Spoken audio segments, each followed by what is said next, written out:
Greetings, guitar engineers. I'm Desi Cerna, and in this video, I'm going to talk about why the guitar cage system will not hurt your guitar playing.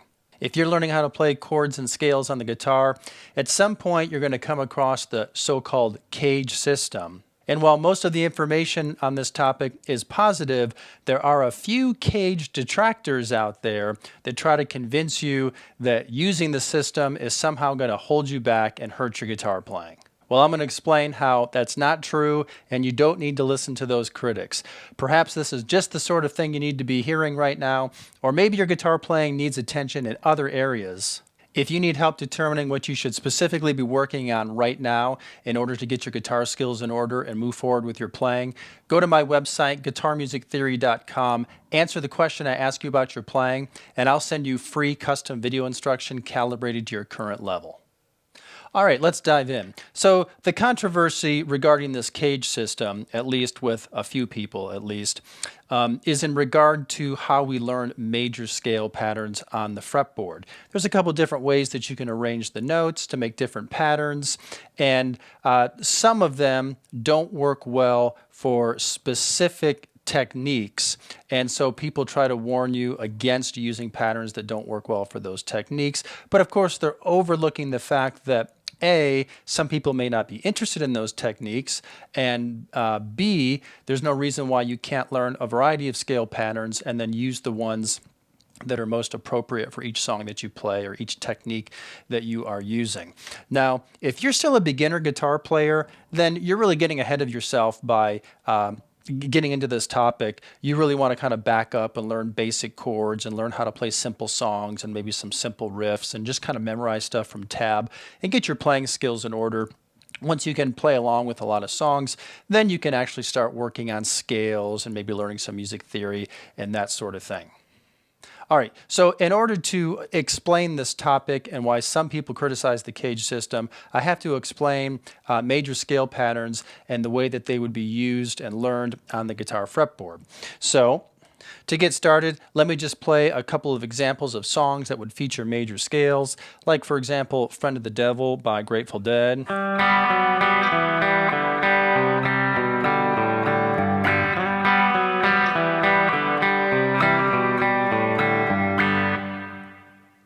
Or Wild World by Cat Stevens.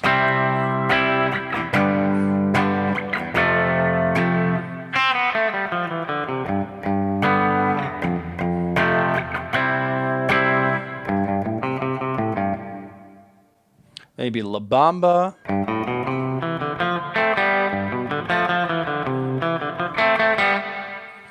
Brown Eyed Girl.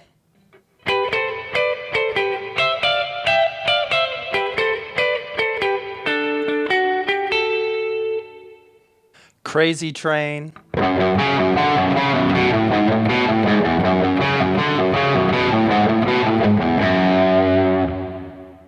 Smells Like Teen Spirit.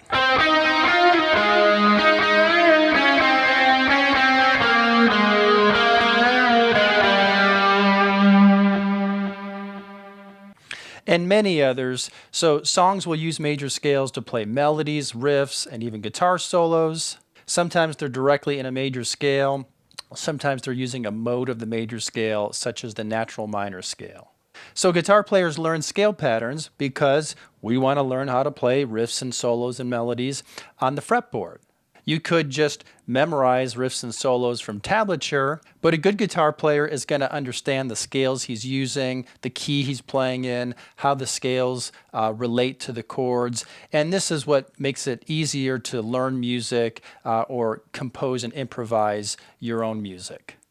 So if you love music and you want to become a good guitar player, you will eventually want to understand how scales work. And so you're going to have to learn how to play scales on the fretboard. Now, there are different types of scales. I'm focusing mainly on the major scale, which is really a fundamental scale that you want to learn early on, because from the major scale you get modes and you get the minor scale and that sort of thing. Now, there are major scale notes scattered all over the fretboard, and when you learn how to play a scale, you kind of just go position to position and learn how to play all of the available notes in each position. But there's different ways that you can play the notes and break them up. So for example, let's play in the key of G. Here's the G major scale. I can start on G here, and I could play up the major scale and make use of some fretted notes and some of the open strings. Or I can play the same notes in the same scale, but actually fret all of the notes. In here, I'll play through the same notes again. I'm going to fret them, but I'm going to fret them in a slightly different position, and I'll get a different pattern. You'll notice that my fingering is different as well. And I could keep going. There's different ways that I could play those very same notes on the fretboard. And then I could play into different octaves as well.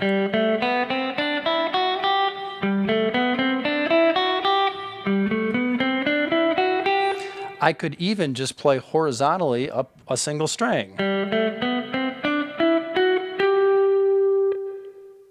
Now, the way the guitar fretboard works, like mathematically, there are many, many different ways that you could arrange a pattern for a particular scale. But you don't necessarily have to learn all of these ways and memorize all of them and use them. Instead, what most guitar players do is they just learn like some of the basic ways that you could play patterns on the fretboard. Then you begin using those patterns to start playing melodies and riffs and solos from songs. And then when you learn the songs, you'll see how players actually use those patterns musically. You'll see when they might play up one particular pattern or down another, or when they might choose one fingering over another, or when they might choose to move vertically instead of horizontally, or vice versa. And eventually what happens is you just kind of understand how major scale patterns work on the fretboard, and you stop viewing the fretboard as specific positions or patterns, and everything just kind of blends together, and you can kind of just move freely across the fretboard. All right, so of all the different ways that you could play major scale patterns on the fretboard, what are the ways that people typically learn to begin with? Well, usually there's two different sets of patterns that players learn. You could learn a set of 5 patterns, and each one covers a position and will cover most of the fretboard. Or you could learn a set of 7 patterns that are arranged a little bit differently, but they kind of accomplish the same goal. You move position to position and you cover the major scale notes across the fretboard. If you play the group of 7 patterns, they are arranged so that you always have 3 notes on every string. So if I demonstrate this starting with G here, at the 3rd fret on the 6th string, I'd play 3 notes of the scale on the 6th string. Now I'm going to switch strings and continue in the scale with 3 more notes. Switch strings, continue in the scale with 3 more notes, and so on. And I would just continue to climb up the scale, climbing into the next octave until I run out of strings. So there I've completed one pattern and one position. Then I would go to the next note in the scale, which is A, and I would play through the notes of the same scale, but now I'm playing on A, so A is my starting position at the 5th fret, string 6, and I play 3 notes from the scale. Then I go to the next string, play 3 notes from the scale, and so on.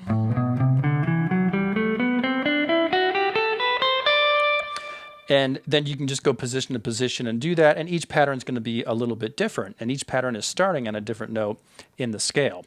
Now, when you play 3 note per string patterns, you have to stretch your fingers horizontally. You'll notice that my thumb is coming to the back of the neck here, and I really have to kind of stretch my fingers because in some cases, I'm reaching across 5 frets. I might have 3 notes that are a whole step apart. That means they all have a fret in between them. So it's kind of a wide stretch here, particularly in this key down here. If I was up higher on the fretboard, it wouldn't be such a wide stretch, but down here, and some players might use their index, middle, and pinky finger like I do. Some players prefer to use their ring finger in the middle there.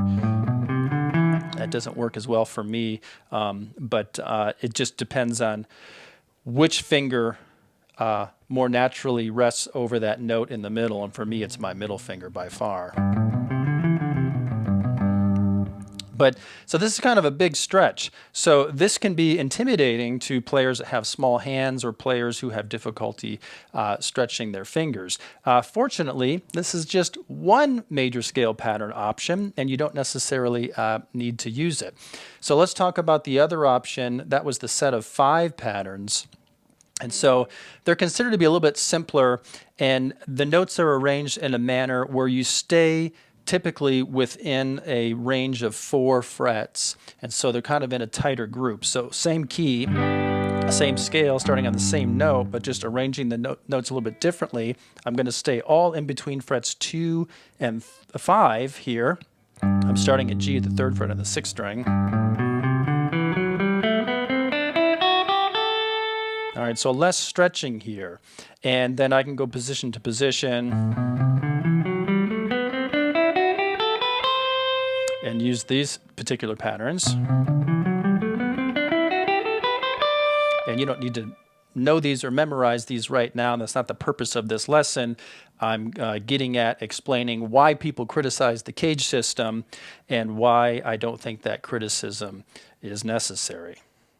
All right, so I explained that there's a variety of ways that major scale notes could be arranged into patterns on the fretboard. Typically, guitar players would learn a set of 5 patterns or a set of 7 patterns that have 3 notes per string and require some more stretching. The set of 5 patterns are often referred to as the CAGED system patterns because they happen to fit into the chord shapes that are part of this CAGED system. So let's talk about the CAGED system for a minute. CAGED stands for the 5 basic major chord forms that are used on the fretboard, and they are C, A, G, E, and D. You know them in the open position like this: C, A, G, E, and D.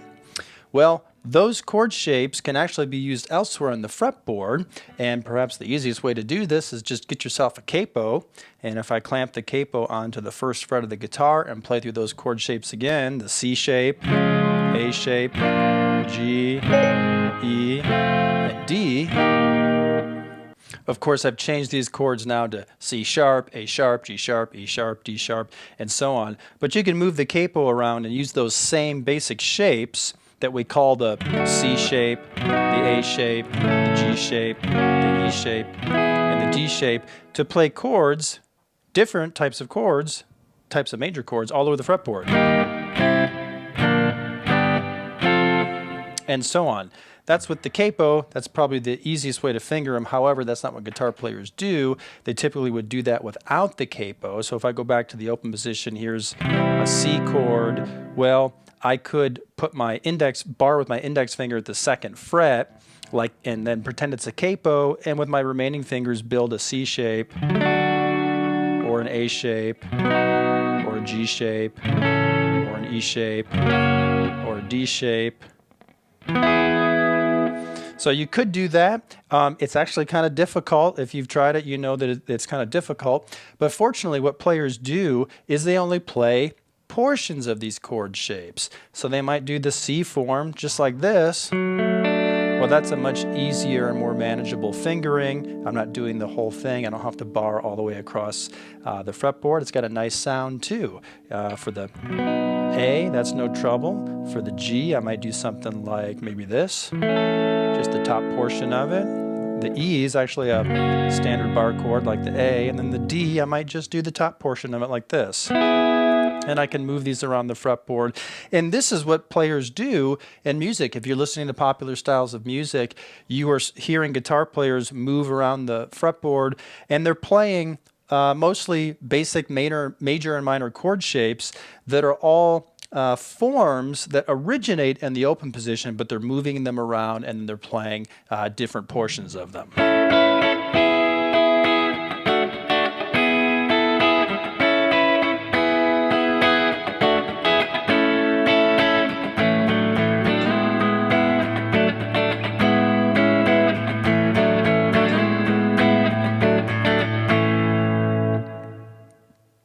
So at some point in your guitar learning journey, After you've learned the basics and you know how to play lots of songs using basic open chords and standard power chords and bar chords, you can start to learn other things, start to move around the neck even more and play different types of chord shapes. Don't get ahead of yourself though. Make sure you lay the right foundation first and learn lots of songs.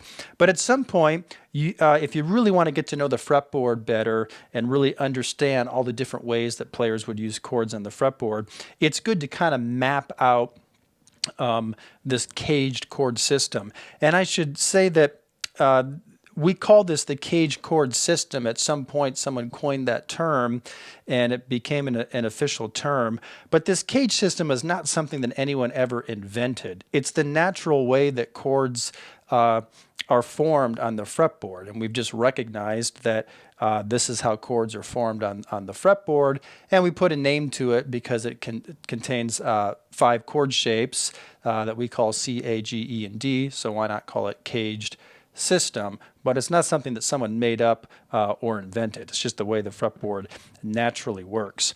And when you learn this caged system, you can learn how to play one type of chord in 5 different forms on the fretboard. So you might play a C chord starting in the open position in C form, and then play a C chord in A form, and then a C chord in G form, and then C in E form, and then C in D form, and then C in C form again. And we've come full circle. So we have 5 different forms that we can use for a C chord, and you could actually do that with any chord. You can start on any chord in any position, any major chord that is, and play it in its major form. It's either going to be C, A, G, E, or D. Then you can move to the next position, and you would be in the next letter in the word caged, and so on. I actually walk you through this at length in my guitar theory course, Fretboard Theory. I'm not going to do all of that right now because there's so much to cover. Anyway, once you've kind of mapped out these 5 basic chord forms on the fretboard, what some players will do then is they will learn how to play a scale pattern within each chord shape. So for example, I might start here on C in the open position with a C chord, and I could have a C major pentatonic in the same position, or I could play a full C major scale in the same position.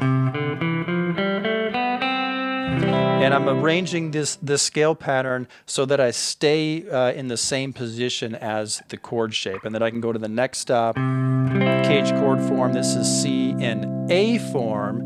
Then I could play a pentatonic scale that's in this position,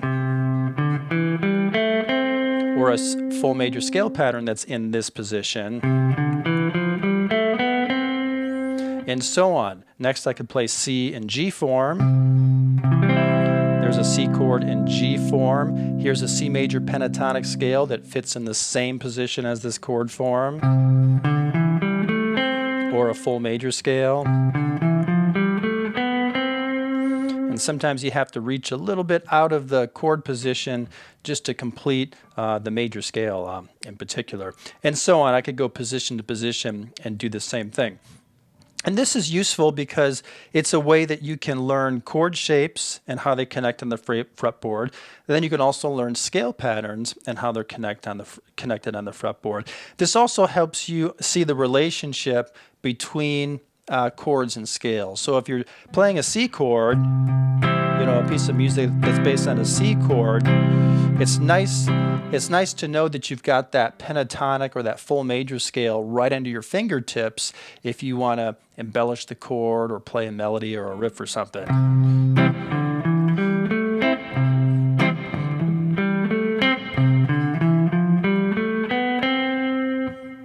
This is real helpful for helping you just kind of navigate the fretboard and just keep track of the things that you would use in music, scales, and chords.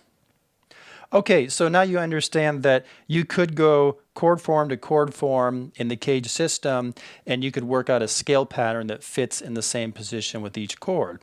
And that can be very useful, and some people really like those patterns. They feel good under their fingers. They like playing through them. They're comfortable with them. But as I stated earlier, there are different ways that you can actually arrange major scale notes on the fretboard. And sometimes playing something in a caged pattern is not the best way to do it. Sometimes you don't want to play vertically up and down a scale pattern. You want to move horizontally.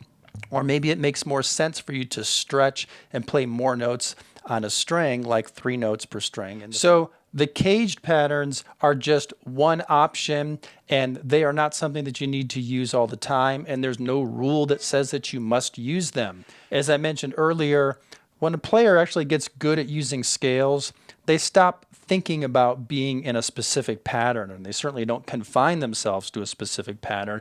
They're going to move freely on the fretboard, and they're going to play in a manner that best serves the song and the part that they're trying to play. Sometimes that means they might move vertically up and down a pattern. Sometimes they might play one portion of a pattern and then shift positions to play another portion of a pattern. Sometimes they might use a 3-note per string pattern, and sometimes they might play horizontally. Now, what I typically recommend to my students when you're learning major scale patterns is you could start with either set, the 5 caged patterns or the 7 3-note per string patterns. It doesn't really matter. And just familiarize yourself with how they're played and how you would transpose them to different keys, just so you get to see how major scales work on the fretboard and the whole steps and the half steps and the sound of it. Then the most important step is to move on and learn how to play some familiar melodies or riffs or solos from songs, so you can see how those scale patterns actually get used musically. And when you learn those parts from songs, you're also going to see how players would use them with distortion or different effects, how they would use them differently maybe on acoustic guitar than electric guitar, when they would use hammer-ons or pull-offs or slides or bends. Again, you're going to see how players would use those to turn them into something musical, so they're not just a pattern that you play up and down. Now, I think that eventually it's a good idea to familiarize yourself both with the CAGED patterns and with the 7 3-note per string patterns, but I don't think it's necessary that you do that all up front. I would say just start with one set of patterns, get the basic idea of how they work, then start playing major scale song parts, and at some point in the future you can come back to it and learn the other set of patterns, just so you can see some alternative ways that you could arrange the notes of the major scale. And like I've said before, eventually over time, everything just kind of blends together, and you understand your options, and you understand how you can move vertically and horizontally on the fretboard playing major scales, or when you might play 2 notes per string, or when you might play 3 notes per string, or when you might shift position to position and do stuff where you play like 4 notes per string. Or when you might choose to just stay on one string and move completely in a horizontal manner.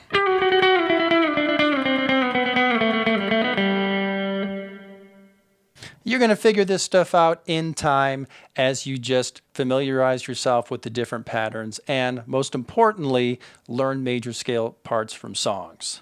And just a quick side note here, referencing songs is a big part of my fretboard theory system. With every concept that I introduce, whether it's a scale pattern or a chord shape or a mode or a composition technique, I always reference familiar songs that you can go look up and listen to hear those concepts in use, and also so you know what you can go learn so that you can actually put those concepts to use yourself.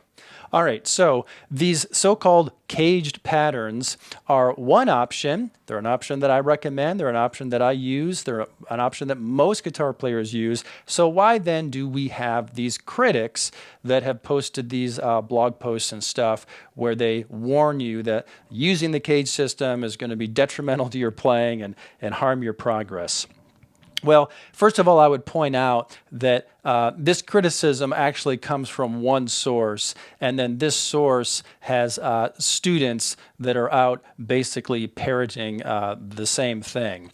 And really, it's all very clever and probably effective marketing strategy where they are appealing to a certain type of person that believes that learning how to play really fast shred guitar is kind of the whole point of learning how to play music, and that they are discovering a system that's going to teach them how they're going to be able to play much better than everybody and make amazing progress. And so this is the criticism of the CAGED system is really just an aggressive and persuasive marketing strategy to try to scare people away from how they would typically learn guitar and get people into another system. So I completely disagree with all of the criticisms people would make with the CAGED system. I think that they are completely unnecessary. I just don't think that they are logical. And I'm not going to go through point by point and address all of them because it's just a waste of time and it's not necessary. But I will point this out. There is a bit of truth to some of the statements that are made in these criticisms.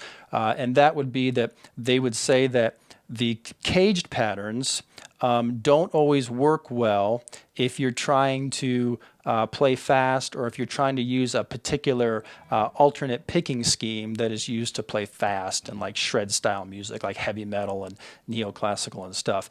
And yeah, that is true. With some things, you would not, like I explained earlier, you wouldn't want to use the CAGED patterns. You'd want to use the ones where you have 3 notes per string. But there's no reason why you can't use those when they work best for a particular part. So the fact that you are familiar with the CAGED patterns doesn't mean that you're confined to them or that you must use them. So it's not going to harm your playing. You're not going to get stuck in a rut or anything like that. It's just an option. It's just like learning chords. I mean, it would be pretty silly for me to say, well, you should never learn an open G chord, because if you learn an open G chord, then you're just stuck playing an open G chord all the time, and you're never going to move around the fretboard and play G in other positions and use the other G forms. Well, that's nonsense. This open G chord is one option which you should learn, and then you learn other ways that you could play G chords using different fingerings in other positions, and then you will use different G chords in different songs depending on what that song needs. And as you're making up your own music, you will determine which particular chord and which position you think works best. And the same is true with scale patterns. So there's no reason why you can't familiarize yourself with the CAGED system and use it if you're comfortable with it and when it works best. Familiarize yourself with something like 3 note per string patterns, and then use that when it works best or if you feel most comfortable with it. So I will point this out. Personally, for me, I will kind of use a combination of both patterns, but I'm not a heavy metal guy. It's not my desire to learn how to play fast shred guitar.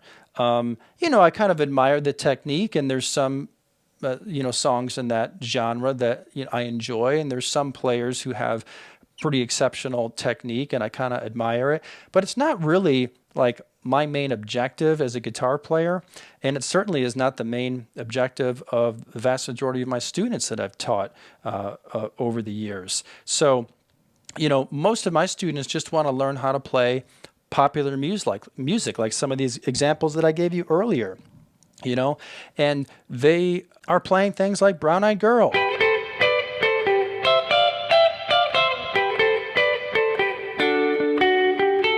or stuff like, Fleetwood Mac,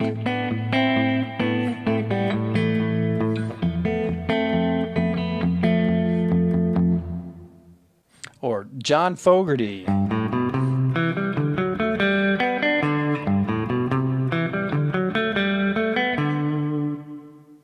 or John Mayer,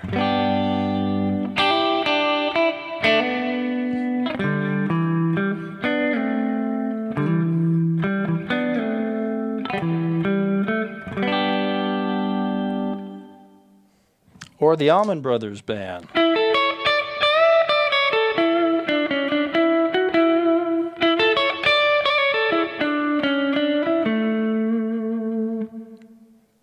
I could go on, but the point I'm trying to make here is that with all these songs that I've played, I haven't needed to like stretch my fingers on the fretboard and use 3 note per string patterns. I haven't been doing any shred guitar techniques where I have to have notes arranged in order to take advantage of a particularly efficient picking scheme or anything like that. And so since these types of songs that I've demonstrated here are typically what people are learning, it doesn't make sense that they would listen to someone that's trying to equip them to play another style that they're just not interested in or just may not play much at all. It would be kind of like if someone was criticizing the steel string acoustic guitar or the electric guitar, saying you can't play classical music on it, or it's not ideal for classical music. Well, that's true. An electric guitar is not ideal for classical music. And if your goal is to play strictly classical music,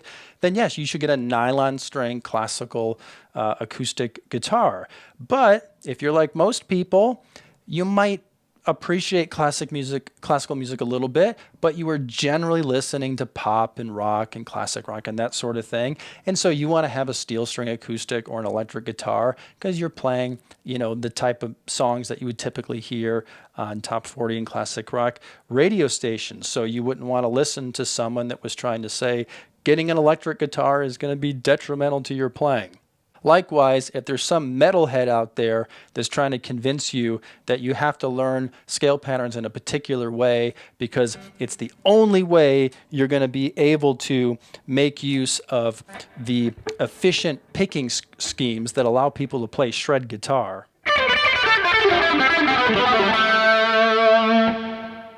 All right, well, if that's not your main goal, then what do you need to listen to that person for? And maybe this isn't your main goal, but you'd like to learn a little bit about this. Well, you certainly can. And you can use the patterns and you can use the picking techniques that are appropriate for playing something like this when you play something like this. So that doesn't mean that if you normally use CAGED system patterns that somehow you're going to wreck your guitar playing. You're just not going to do it. And if you're playing popular styles of music, you're not going to need to stretch your fingers all the time or use 3 note per string patterns or use some sort of super efficient speed picking scheme. Typically, you're going to be playing simple melodic parts.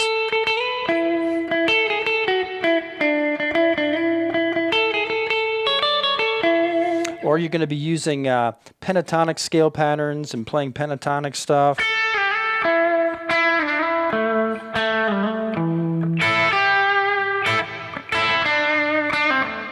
And oftentimes, you're only going to use a few fingers. You don't even need to get all of your fingers on the fretboard because it's just not necessary. Now, let's say that you're someone that actually is interested in learning how to play so-called shred style guitar. What should you do? Well, first I would say that it's not the best style to start with. You want to back up and maybe work on things that are simpler. Get your general playing skills in order. Learn how to play along with complete songs using open chords, power chords, bar chords. Learn how to play some simple riffs and melodies and maybe some simple solos that use some pentatonic patterns or some major scale patterns, and that would include some modal stuff and some minor scales as well. And then you'll be ready to kind of take things to the next level and really refine your picking technique, and you'll start to look at the ways that you would arrange notes a little bit differently in order to make it easier to play faster and take advantage of certain types of picking techniques. And if you're at that level and you want to explore that sort of thing, you could take a look at my program called Guitar Picking Mechanics, because I do introduce that sort of thing to you. And then also, you might be at a level then where maybe you do want to go out and enroll yourself in a method, made available by someone that specializes in like heavy metal or neoclassical or shred guitar. Just make sure you're not getting ahead of yourself, because that gets very complicated and difficult, and it kind of assumes that you already have some fundamental skills and now you're ready to take things to that level. But if you're like me and you're like most of my students, you might want to dabble in that stuff a little bit for fun, but it's not really the main objective to your guitar playing. And for that reason, you don't need to listen to these critics that try to tell you you're not going to be able to play fast enough in a CAGED pattern, or it's somehow going to hold your playing back. It's not. The vast majority of guitar players, except for the literally small group of people that all kind of come from the same circle and are using this criticism as just a marketing strategy to lure people into their system. The vast majority of the guitar players make good use of the CAGED system, and they also might use some 3-note per string patterns and stuff, and they might stretch at times when it's necessary to play a particular part. So for example, they might do something like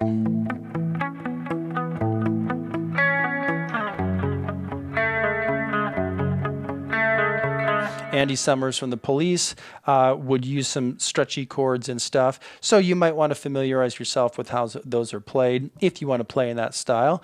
And maybe you're not able to do that because of your hands, so maybe that's not a style you should focus on. There's so many things you can do on guitar. You don't need to be disappointed if you find something that you can't play, because nobody can be all things. Everybody figures out how to specialize in what they're most comfortable with playing, and you can too. So when you learn your major scales, explore your basic options.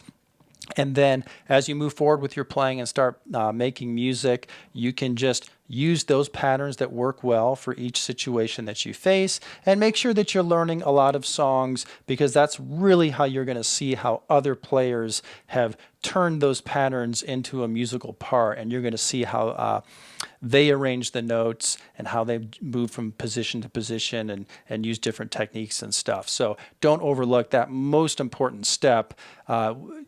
Familiarizing yourself with the patterns is just the first step, and you really don't need to take it any farther than that. Just familiarize yourself with them. You don't need to sit there and practice them for hours on end or at any particular speed. At least I don't think you do, not initially. Just familiarize yourself with them and then start using them to play music. Simple melodies, riffs, simple solos, and then take it from there. Then later down the road, if you say, okay, I want to learn how to play some music that's more challenging, that's got some stretchy parts, that has some faster picking, okay, then you can determine which patterns are going to be best for that application, and how might you be able to develop that technique at that time. You know, maybe you're taking a section of a shreddy solo and you're slowing it down and you're playing it with a metronome and you're putting, you know, time into it. But that's not something you need to do initially. Just learn some basic major scale patterns and some basic major scale songs and have fun with it and make music. Hey, if you're beyond the basics and you have no trouble playing songs and you're ready to kind of take things to the next level, then you can consider checking out my guitar theory course, Fretboard Theory. Not only do I teach scale patterns like pentatonic and major scales along with all the modes and the minor scale, I teach the CAGED chord system and how you can use different chord voicings all over the fretboard to play in the style of everything from John Mellencamp to Led Zeppelin to, you know, John Mayer to Eric Clapton. And then I also teach composition techniques, chord progressions, modal interchange, passing chords, pretty much like all of the theory a guitar player would want to know in order to understand how familiar guitar songs are composed. So that's my guitar theory course called Fretboard Theory. But maybe you're not ready for that. Maybe you still need to get more of your general playing skills in order before you're ready to study a course like that. So if you need help determining what you should specifically be working on right now in order to get your guitar skills in order and move forward with your playing, go to my website, guitarmusictheory.com. Answer the questions I ask you about your playing, and I'll send you free custom video instruction calibrated to your current level. So I'll show you how to fill in any gaps in your playing and then move forward so you can reach your music goals. So go to guitarmusictheory.com right now to enroll in your free video course. You can click on the link in the video description. All right, well, thanks for watching. I'm Desi Cerna. If you found this video helpful, click like, and before you go, be sure to subscribe to this YouTube channel. Click on the notification bell to receive alerts when new videos are uploaded.